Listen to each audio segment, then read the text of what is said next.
So this is the most relevant topic with regards to the biotechnology, क्योंकि आपके पास जो चीज इंजीनियर करने को है सबसे आसान वो इंसुलिन मॉलिक्यूल है कि आप अपने पेशेंट को जिसको डायबिटीज हुआ है आप उसको इंसुलिन दे सकें.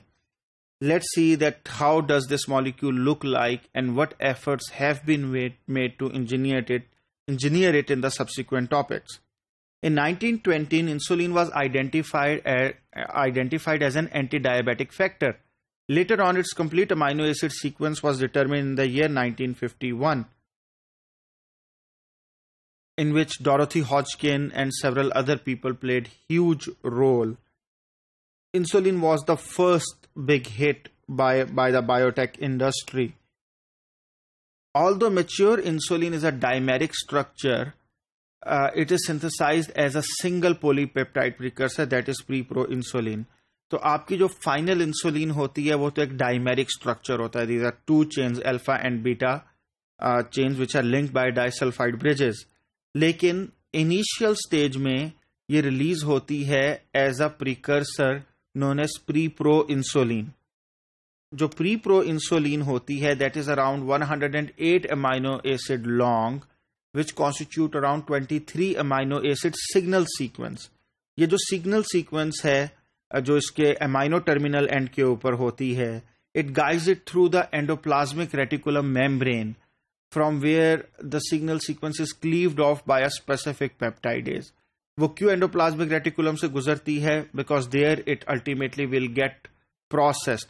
We have discussed earlier that what sort of post translational modifications happen inside endoplasmic reticulum. So pro insulin containing vesicles bud off from the endoplasmic reticulum and fuse with the Golgi operators.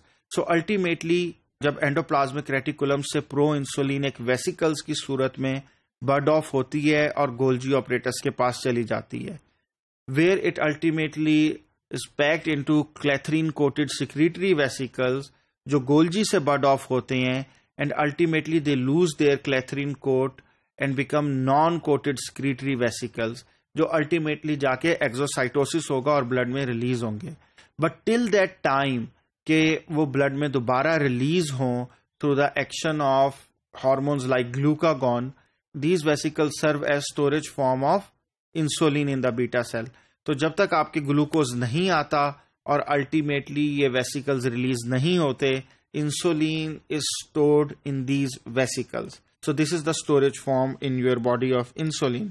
When the glucose level is elevated, जैसे glucose का level elevate होता है, आप खाना खाते हैं, आप जाते हैं बाजार जाके गुलाब जामुन या रसगुल्ला ले लेते हैं, तो what happens in your body straight away कि आपकी बॉडी को मैसेज मिला, स्पेशली लिवर सेल्स को एंड वेरियस मसल सेल्स को, और उन्होंने कहा we need to release the insulin now, क्योंकि आपकी बॉडी में ब्लड लेवल ज्यादा हो गया है. तो these vesicle fuse with the plasma membrane और एक्सक्रीट कर देते हैं insulin in the blood stream. इस सारे प्रोसेस को हम एक्सोसाइटोसिस कहते हैं. So in this particular image you can see कि अल्टीमेटली आपके पास जो प्री प्रो इंसुलिन है वो किस तरीके से ट्रांसलेट होती है और अल्टीमेटली ट्रांसलोकेट होकर एंडोप्लाज्मिक रेटिकुलम से फोल्डिंग हो रही है, एंड अल्टीमेटली सिग्नल पेप्टाइड उसकी क्लीव होती है, and ultimately from Golgi operators you can see that ultimately you have this, आपके पास ये होल इंसुलिन यहां पर बन गई है. Now let's see that what proteolytic processing is required कि आप इस प्रो इंसुलिन को अल्टीमेटली एक मैच्योर इंसुलिन में ला सकें. Proteolytic processing generates a mature insulin molecule जिसके अंदर एक आपके पास प्रॉब्लम है कि it has a 34 amino acid connecting peptide known as C-peptide. C stands for connecting here. The insulin is stored in the form of a characteristic zinc insulin hexamer consisting of 6 molecules of insulin stabilized by 2 zinc atoms. जो storage form है insulin की उसमें आपके पास basically it's a hexameric structure यानी कि 6 molecule हैं which are stabilized by 2 zinc atoms. तो ultimately what you get rid of कि आप इस signal sequence से निजात हासिल कर लेंगे and ultimately this is the connecting peptide जो निकल जाएगी and what you would get is an alpha and beta chain जिसके अंदर आपके पास ये एक बीटा चेन है और ये एक अल्फा चेन है which are linked by two disulfide bridges, and that is the mature insulin which ultimately acts in your body. You can see here clearly that it is comprising of two polypeptide chain. The alpha chain, which is shorter, slightly shorter, has 21 amino acids, whereas beta chain has 30. What you have is that insulin from various species conform to basic structure with slight variations. वैसे तो cow insulin or pig insulin, they are actually very similar, but you can see certain differences. So for example, here what you can see is कि आपके पास जो human insulin है उसमें between disulfide bridges you have cysteine, threonine, serine and isoleucine. लेकिन cow insulin में you have some variations like valine. 2 valines have been introduced.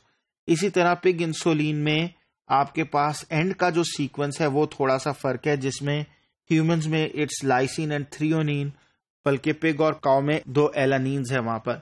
इस slight variation से भी there is a chance of immune rejection, और वो जो immune rejection का chance है, therefore we ultimately need to have human insulin ताकि आपकी बॉडी सही तरीके से उसको कंज्यूम कर सके. This table basically show slight variations जो आपके पास डिफरेंट इंसुलिन सोर्सेस से आती हैं, जिसमें स्पेशली आप देख सकते हैं कि at 9 and 10 position in alpha chain and in beta chain at the 30th and 29th position you have massive change. तो ये जो स्लाइट वेरिएशन है ultimately that actually gives you trouble when you are using insulin from animal sources. अब इसका हल क्या है? इसका हल ये है कि ultimately we have to have human insulin. And how do we engineer human insulin in bacteria, और हम ये से कैसे लेते हैं, and ultimately हमने उसके अंदर क्या changes ले आए हैं कि it is being used all across the globe. That will be the discussion for our next topics. You have to see कि high degree of homology is prominent between insulins, लेकिन काफ़ी ज़्यादा चेंज जो even C peptide से आता है, और अगर सी पेप्टाइड भी पार्ट बन जाए आपकी पूरी इंसुलिन फॉर्मुलेशन का, वो भी इम्यून रिस्पॉन्स कॉज कर सकती है.